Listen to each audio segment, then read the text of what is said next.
we get started tonight, in honor of our subject matter and current events, we'd like to say the Pledge of Allegiance. And I'd ask Regan Doyle to come up and hold this flag, if you would. You want to stand? We'll say the pledge. I pledge allegiance to the flag of the United States of America and to the republic for which it stands, one nation, under God, indivisible, with liberty and justice for all. Thank you.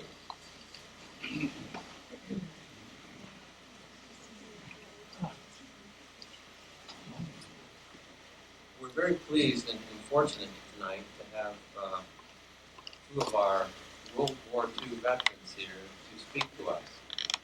And it is a unique situation because many that went away from Lowell and communities across this country did not return. I believe the figure is close to 1 million, is that right? Were lost during the Second World War. And so we're especially pleased to have with us tonight King Doyle and Dave Clark, who will tell of their first-hand experience and also show a video. Are you ready? Dave, you can blow your whistle. I'll have King start things off. Dave is going to practice something that he hasn't done. Come on up here, Dave. Okay.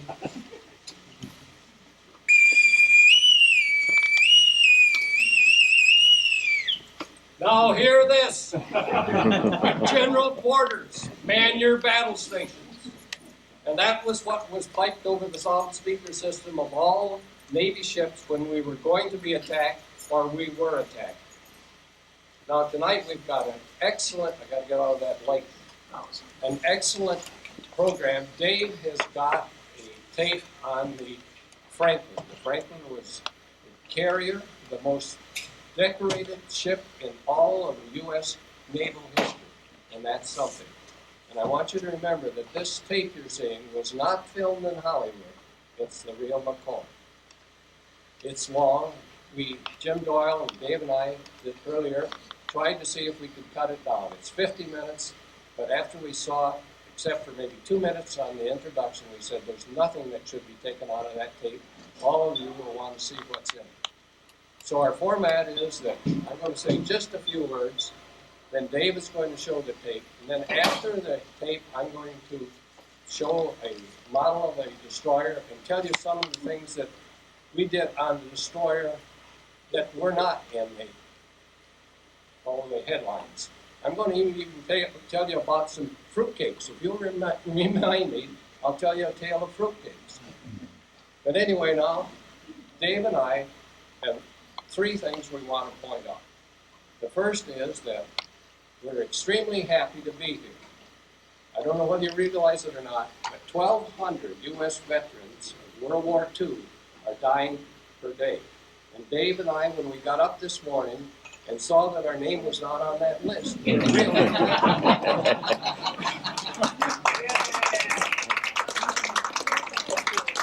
We're glad too.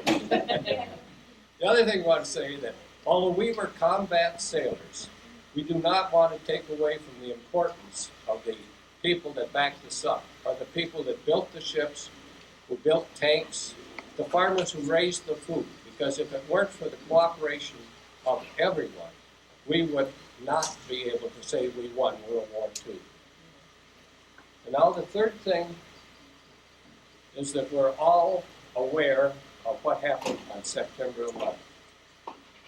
It was a terrible tragedy with 5,000 people from many, many countries were killed. But I'd like to digress just a minute and tell you that grandparents have the right to brag about their grandchildren. And Clark and Greta, where are you? Right over there.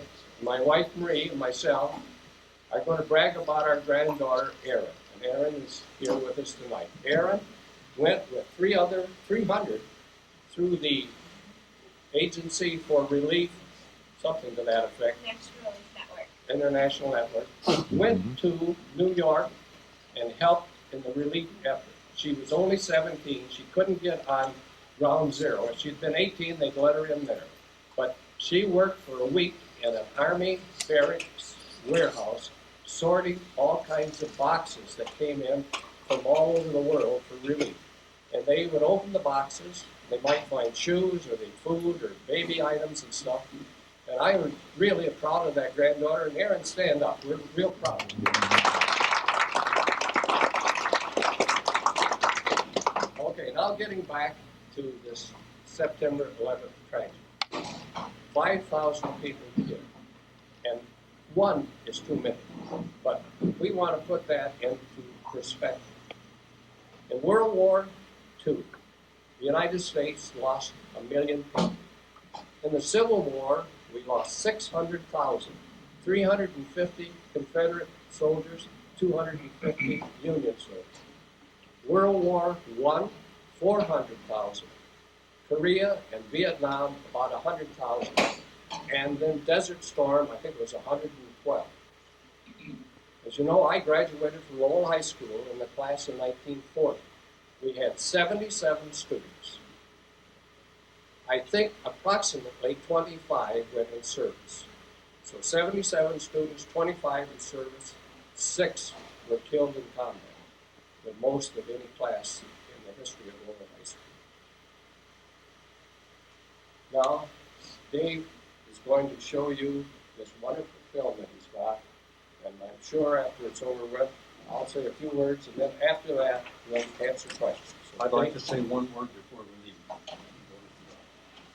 King was on a destroyer that was on our starboard port during this whole episode, and his ship picked up a tremendous amount of our sailors that were in the water. Not as all his other destroyers and cruisers didn't save. But this is, we were that close to being together.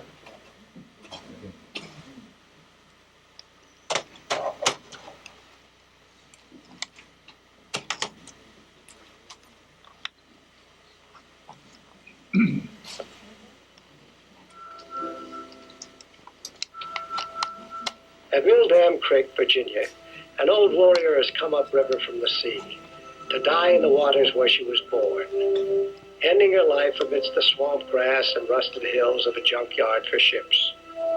Her final destiny is to be broken up into scrap, some of it for the steel mills of a one-time enemy who could not defeat her. On this sunlit flight deck and in the darkness below, on a certain day, such acts of greatness were performed that they will be honored forever, even by those who least honor war. Here men fought and freely offered their lives, not to destroy an enemy, but to save their shipmates. In so doing, they created a legend and became the most decorated crew in the history of the United States Navy.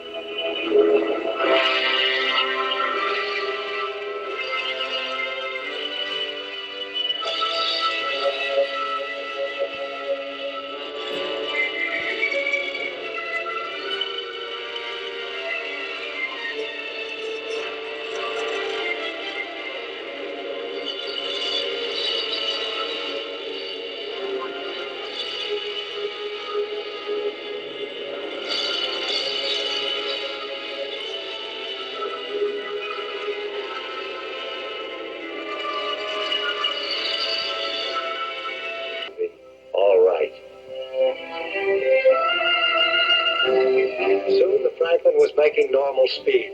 At Pearl Harbor, it was found that the tough warrior had not sprung a single plate in her hull. But the interior damage was too great for Pearl Harbor to cope with, and she was ordered home. 704 officers and men took her all the way to New York, a ship that few had expected would ever get away from Japan. All that long voyage home from the place we were hit, to Ulysses, to Pearl Harbor, to Panama, to New York, I think the crew must have thought I was some kind of a Simon Legree, because I worked the officers and men from sunup till sundown. The purpose was to keep those men busy. They'd seen a great many of their shipmates die or be burned or blown over the side. And I knew that if I didn't keep them so busy, that night they would be so dead tired and exhausted that I would have a crew of mental cases by the time I got the ship home.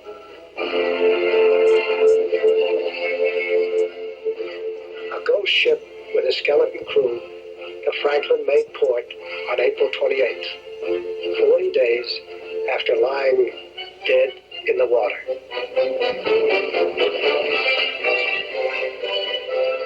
ship got to New York. She was in extraordinarily, unbelievably cleaned up condition, and I didn't have a single psycho case on that ship when I got back. And I had probably the proudest, cockiest crew that any ship in any Navy ever had.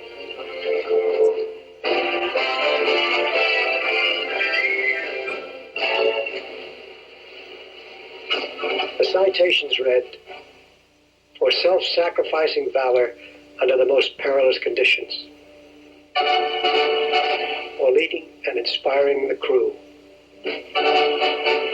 for conspicuous gallantry at the risk of his life, for courage in the highest tradition." So they came home. The most decorated ship and the most decorated crew in the history of the United States Navy. The war ended before the repaired Franklin could return to combat. Now she dies hard. It took 10 months to build her, 2 years to destroy her. The burner's torch accomplishes what Japanese bombers could not.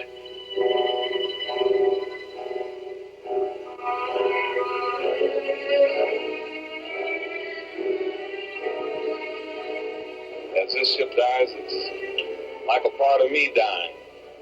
I went every place this ship went, and I was on it when it was decommissioned.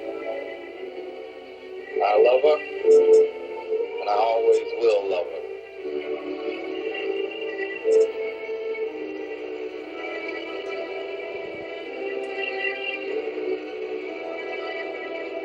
For those who have never been close to shipboard or mariners' lives, no one can realize the love that a person would have for a ship.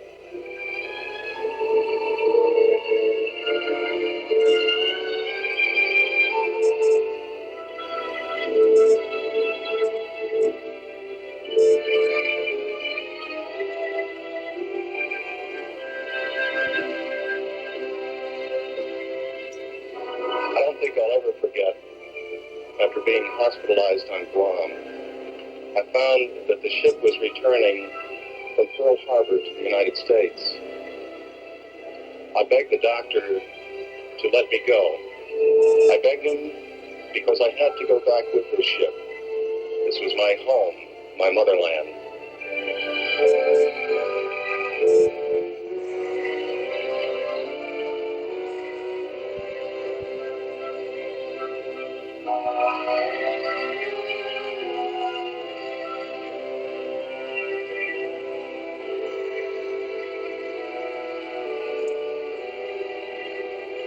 They say a ship has a heart. I believe it. Being back here now, I must say, it's rather a sad experience to know that it'll be the last time that I'll see Frank.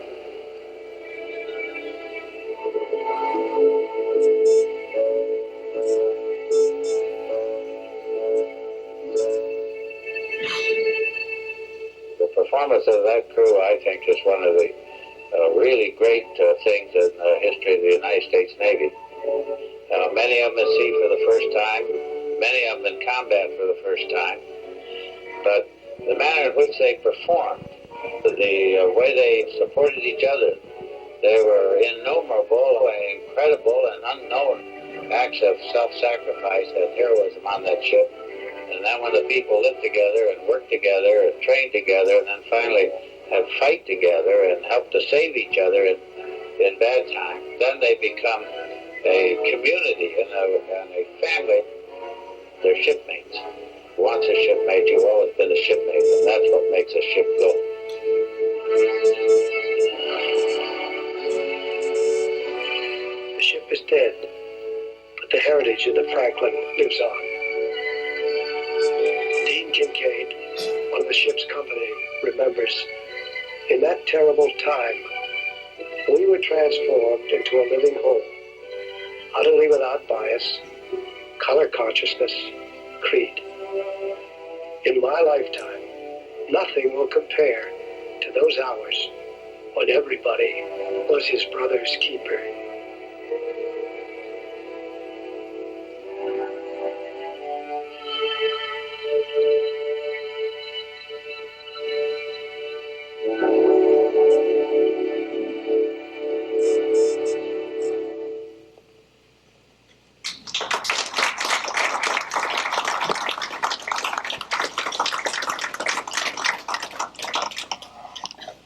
Got some lights. You can see what Dave went through. And we're fortunate, Dave, that you're here with us. I happened to be on the flying bridge and saw that Franklin get hit.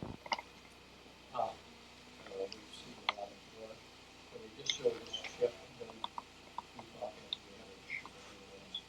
I got two grandsons who are going to bring over a model that my grandson Patrick made of a destroyer.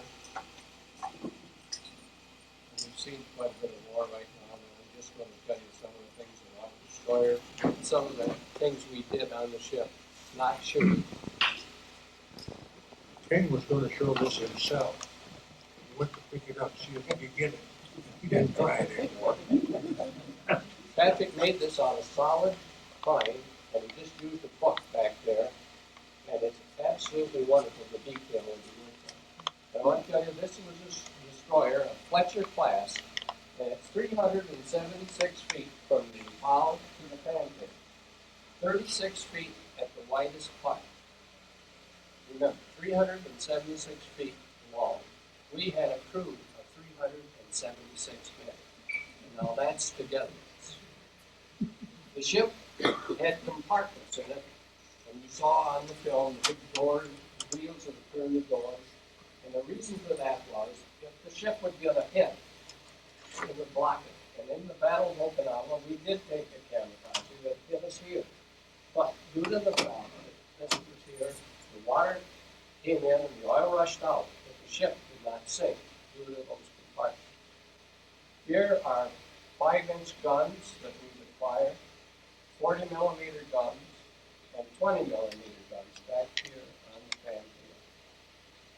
Torpedo launchers here, depth charges here, and off the fantail were depth charges. And they were used against submarines. And then my battle station was right up here on the flying bridge, and that's how I was able to see the Franklin get hit and quite a few others. And then the rest of the time when we were not at general quarters, we were 4 hours on and 4 hours off for weeks at a time.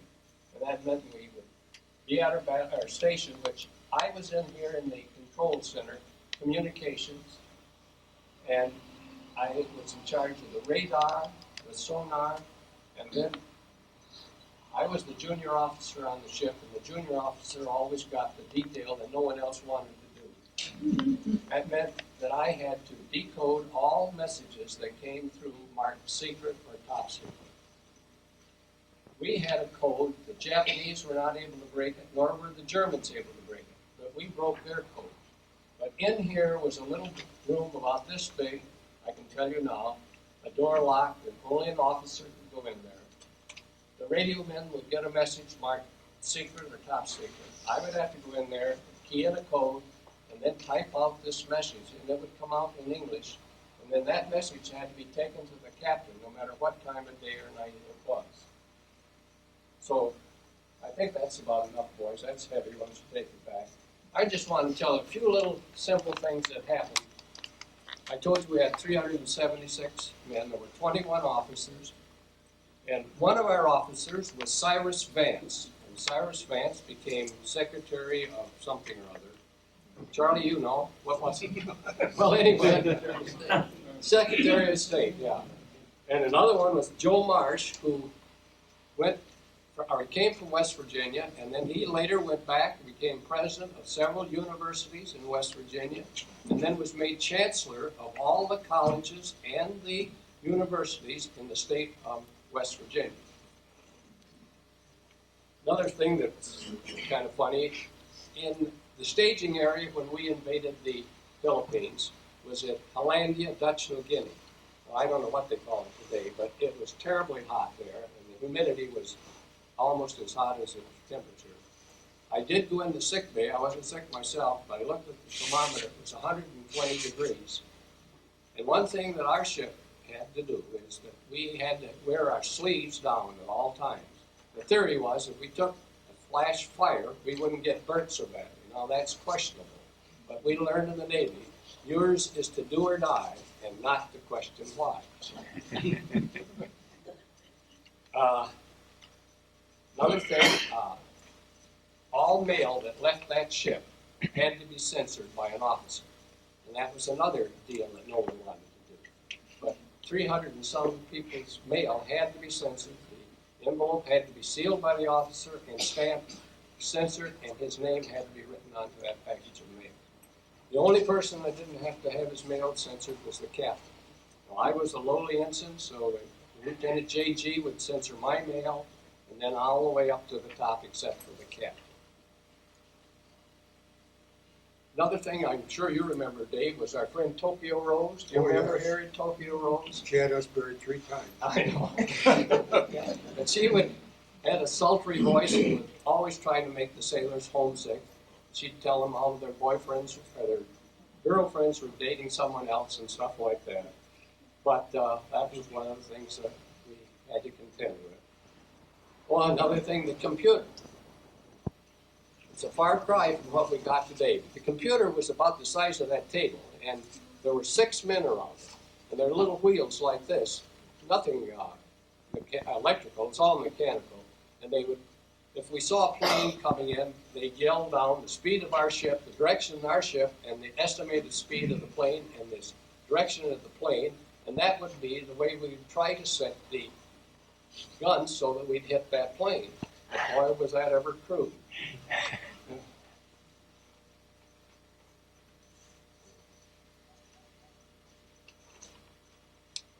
Well, I'll just tell you, when we invaded the Philippines, which was Leyte Gulf, our ship was the first one in. The minesweepers had been in there, but then we came in and we took our base and started bombarding the shore. And pretty soon the signalman picked up a flashing light. And we found out that this flashing light was nothing but a mirror, and they were reflecting the light from the sun. And this message that the signalman picked up said, "Send the landing party ashore to pick up Colonel Corleone and his party." We thought that was a trick of the Jets, but the captain relayed that message to the command ship. And we got a message back, send the landing party ashore to pick up Colonel Corleone. So we, over the side, went a boat and came back, and there was Colonel Corleone and about 10 other people, and they were the head of the Philippine guerrillas for the entire country of the Philippines. So we put them aboard our ship, went alongside the command ship, and the ships were going like this, but the command ship actually was anchored. And so they got off and climbed a rope ladder and got on this ship, the command ship. And I remember MacArthur and Colonel Corleone, and they came out and saluted each other. So I did see MacArthur, but quite a ways away from him. Another thing, when we were at the Philippines, we were at sea 78 days. And we got so that all we had to eat was dehydrated potatoes and rice. So we'd have dehydrated potatoes for breakfast, rice for lunch, and so forth. Well, finally we saw a ship. So the captain had the radio men wire this big ship and say, "We're desperately low on food. Can you help us out?" We got a message back. We have dehydrated potatoes and rice.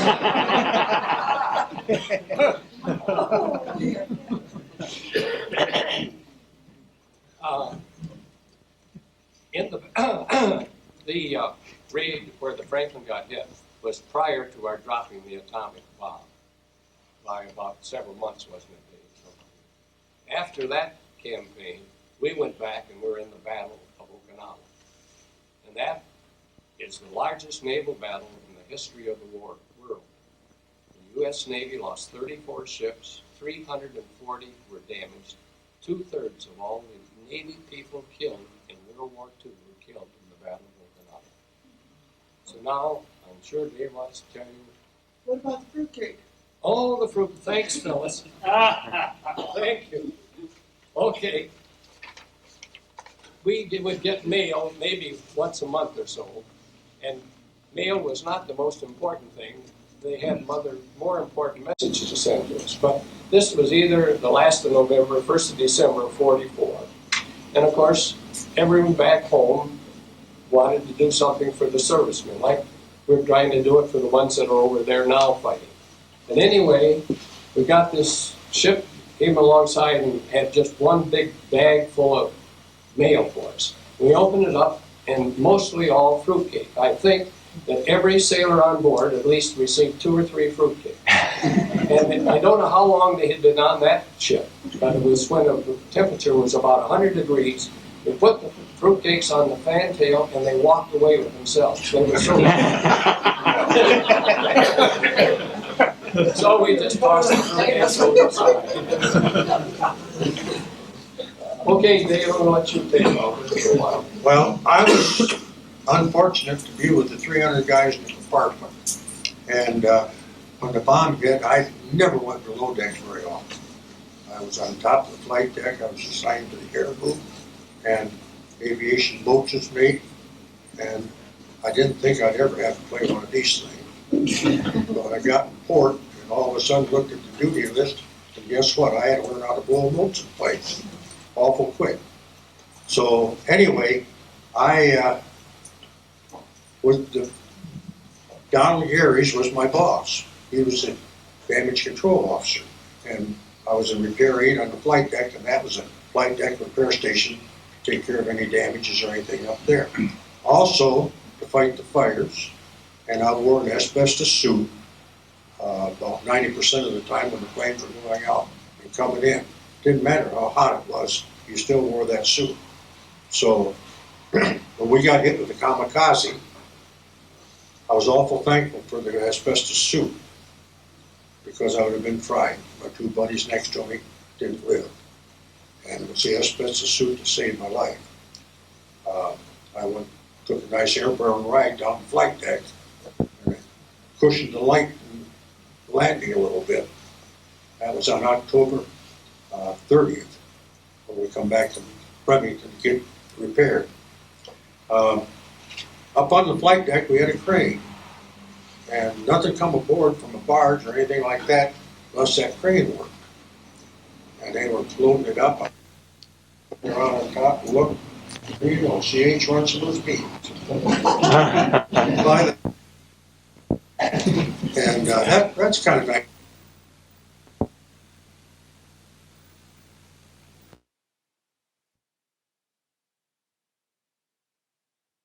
Pilot went in, our good friends on the destroyers managed to pick them up. That saved us from putting the Higgins boat in the water. But I went through that compartment. In fact, Donald Garys, he stood up back of that thing, and I was laying down on the bottom of the leaning at it. And if you look on the deck over there on the table, you'll see that gun mount right above us, all flaming. And that elevator was full of ammunition. We didn't know it was flaming. It's a good thing. But we had a hole about that big around, just the size of 2.5-inch fire hose for air for the 300 guys coming in. When Donald Garys went down and found his way out, he come back, and he took 100 each time. There's 300 of us in there. And on the last trip, he said to me, he says, "You bring up the rear and make sure everybody gets out." And I was the last one out. We had a reunion in Patriots Point, South Carolina, on the Yorktown. And they did something that they never did before. Yorktown was CV-10. And they kept telling us, "You're going to be surprised when you get over there." They had taken the 10 off and put the 13 up there. And that's the only time they've ever did that, and that was for the Franklin. And they said, would you report to the guy on the quarterdeck up there with a gold coat on? We had gold nameplates for being 50 years of reunion. I reported up there, and he says, now, is there any of you guys that were in the 300 that trapped down there? I said, yes, I was. Well, he says, we got your escape passageway all lit up, and Betty Lou went through it with me. Through the escape passageway where the ship comes down like this, the bulkhead here, all the cables, steam lines, and everything went through there. We didn't know what they were. We couldn't see nothing. But it was quite an experience once you get back and went back through it. I'm awful glad that I had the chance to be here, experience with you folks what I had to experience. And I just wish the rest of the crew could have been here. But I found out something yesterday, talking to Dick Spearster, and his wife's brother Jack was on the Franklin. I didn't know until yesterday. He lives in Muskegon. So, and we were at a reunion in San Diego, and I'd been going to meetings with the ballpark hardware owner, and for appliances and stuff like that. And I looked over in the corner, he's standing over there on the reunion. I didn't know he was on there either. So there's a lot. You could be on a ship for, we really didn't know anybody but the people that's in our department. You didn't go around and make yourself known to other people. And when they had anything going on to eat, you went with your group, and that was all. I don't know anything else I want to say, King. I got just a little bit of trivia. The word kamikaze. It was developed by the Japanese, and it dates back to 1500 and some. There was a Chinese flotilla coming to invade Japan. A huge wind came up and drove the Chinese back, and that the Japanese called kamikaze. And that's where the word came from. So there's the trivia for the night. By the way, we took 3 of them. And we had, one of them was a Jack Betty. And we didn't realize where it was till we seen it coming around in our landing circle with our planes. We couldn't shoot at it. The Enterprise couldn't shoot at it. They did when it got between the 2 ships, but they shot through our ship trying to get the Jack Betty. And then it finally got around and broadsided us, dropped 3 torpedoes. One went in front, one went back, and one went under. And that the plane went right across the flight deck, just like that there. And the prop marks were in the flight deck and off the other side between us and the Enterprise. He was trying to hit the flight deck, kamikaze, but he missed. He missed the island structure too. That's what he wanted. Okay. Let's blow that whistle. You're better than that. Do you expect it to blow?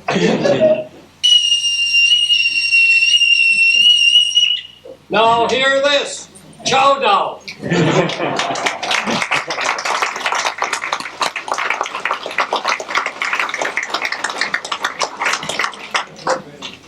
Thank you very much, King Dave, for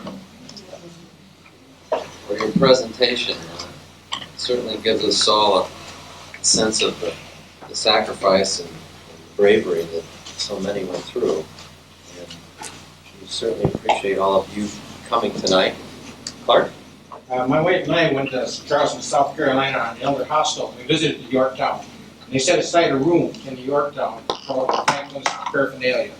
And Dave Clark's name was on one of the plaques down there. Oh, that's great.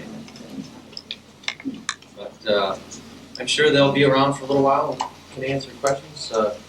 Yes, right here. If I may have a couple, 3 minutes here, I'd like to relate my story regarding my relationship to the USS Franklin.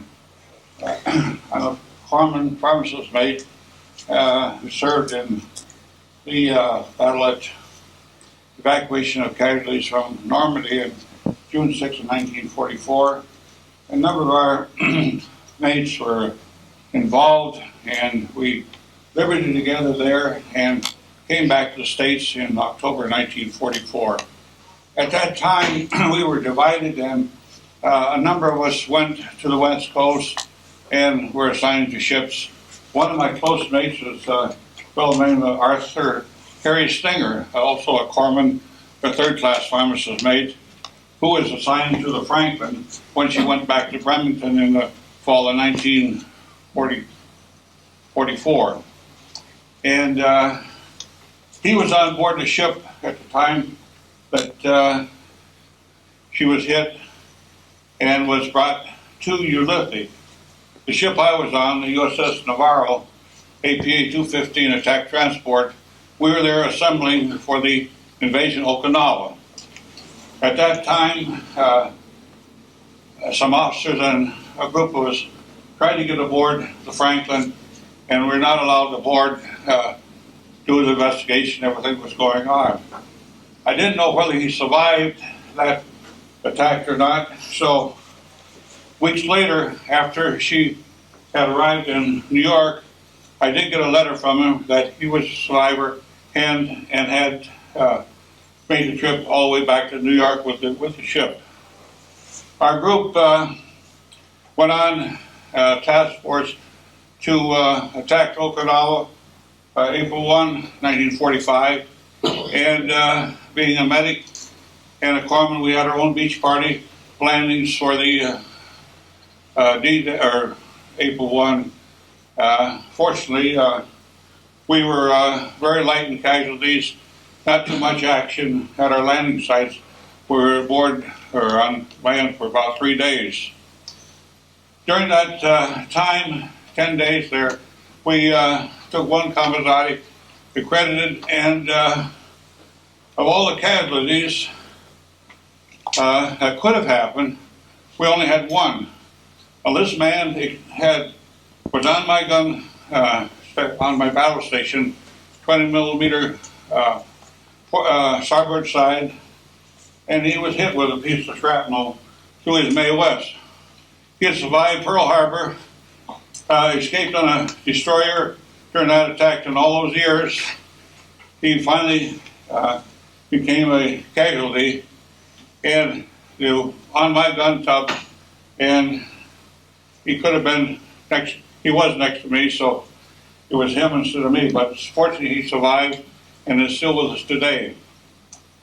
We then went on through the red carpet process through the rest of the war, and the ship retired in the fall of 1946. I was discharged from the ship in March of 46, and I have been trying to reach this gentleman all these years, and when I heard that Dave had, through my son Paul, at the FMD bank, and Mr. Myers contacted him, he put me in touch with Dave, and I learned it was about the Franklin. That drew my interest, so we got in contact with one another, and Dave found him, of course, on the ship's log as records. So my wife and I, Phyllis, and my two sons, Dan and Paul, are history buffs, and that is the reason why we're here tonight. Thank you.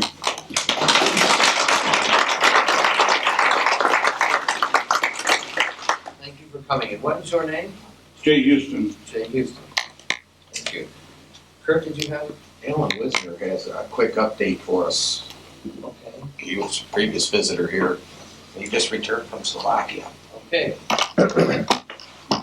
I'm just emotionally moved by seeing this video and seeing the camaraderie that is even yet being expressed even in a group like this. And I certainly appreciate the privilege of being here tonight. Some of you were here a little less than a year ago, and I told about some of my experiences meeting a family that was brother, sisters, and a nephew of a man that I was flying on his wing back in June of 1944, over Slovakia. His plane was hit, he was killed, I bailed out, put in a hospital, and I spent from June 26th of 44 until I was in Budapest on May 7th when Germany surrendered. I was on my way home by that time.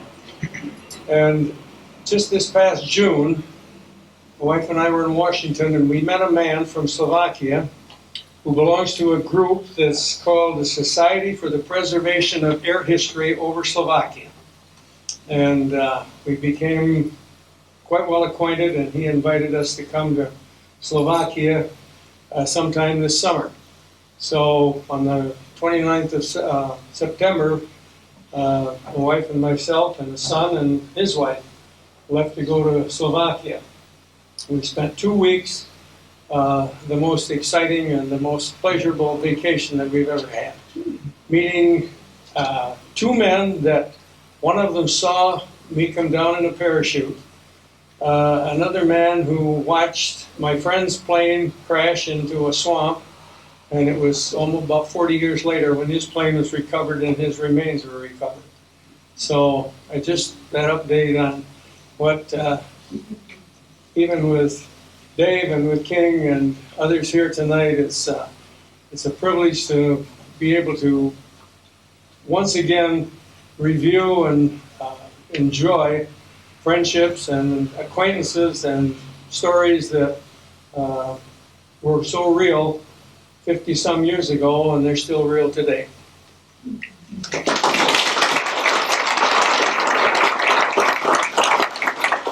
I think we ought to all sing happy birthday, Mr. Worcester. Today's his birthday.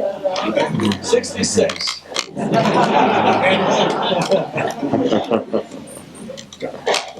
You gonna lead it, Dave? Happy birthday to you. Happy birthday to you.